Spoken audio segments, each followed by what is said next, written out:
We bailed out. We printed 300 billion new dollars to bail out the Silicon Valley Bank, and we topped off the Ukraine war commitment to 113 billion. So we got lots of money for the military-industrial complex, lots of money for the bankers, the banksters, but we're starving Americans to death. Starving them. And because of all the inflation, we spent 16 trillion on the lockdown. We wasted, got nothing for it.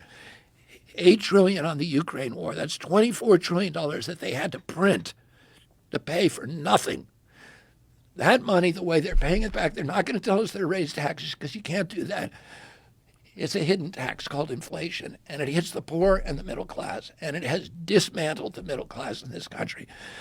Well, my friends' food bills for basic foods like chicken, dairy, and eggs has increased 76% in 2 years to pay for the Iraq war, the Ukraine war, the Iraq war, and the lockdowns. His food prices are going up. And now the government's telling him, while we have plenty of money for the military and the banks, we don't have it for Americans who are, hardworking people. And, something is not right. We're in a crisis in this country. And we need to start unraveling the empire. We have 800 bases abroad.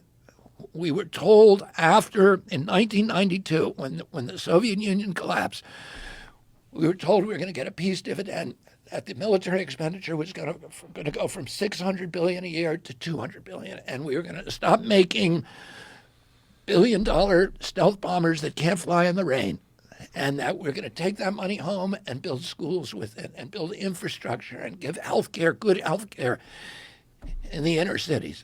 And then none of that happened. And today, instead of going down to $200 billion, it's gone up. The total military expenditure, if you include national security, is $1.3 billion. And it hasn't made us safer. It's made us worse off. 1.3 trillion? 1.3 trillion. If you include... Yeah, I think you said billion. No, 1.3 trillion. If you include national, the security apparatus and, all the stuff that you have to walk through at the airports. And if you include the $300 billion to the veterans, which you can't cut. The veterans we have 29 a day killing themselves.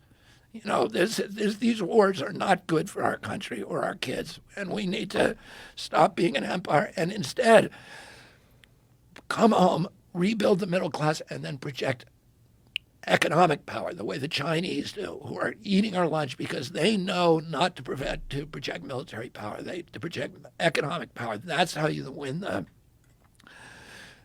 hearts and minds of the world in national security.